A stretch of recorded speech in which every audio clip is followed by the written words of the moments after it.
গাথেল এসে তাকে আবার নিয়ে যায় এবং মিথ্যে বলে। গাথেল তাকে বলে ফ্লিন তোমাকে ব্যবহার করছে, সে তোমাকে ছেড়ে চলে গেছে। র্যাপেনজেল ভেঙে পড়ে। ফ্লিন পালিয়ে এসে র্যাপেনজেলকে বাঁচাতে আসে। গাথেল তাকে আঘাত করে। র্যাপেনজেল কান্না করে বলে আমার চুল দিয়ে তোমাকে সুস্থ করব, শুধু আমাকে ছেড়ে দাও।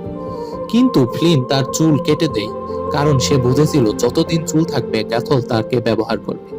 চুল কাটার সাথে সাথে গথেল বুড়ি হয়ে যায় এবং ধ্বংস হয়ে যায়।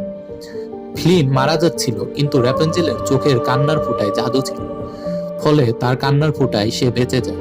র্যাপেনজেল তার আসল বাবা মার কাছে ফিরে যায়। রাজা রানী তাকে জড়িয়ে ধরে কাঁদে। ফ্লিনের আসল নাম ছিল ইউজিন ফিটজভার্ড। শেষে সে রাজকুমারীকে র্যাপেনজেলকে বিয়ে করে। তারা সুখে থাকে।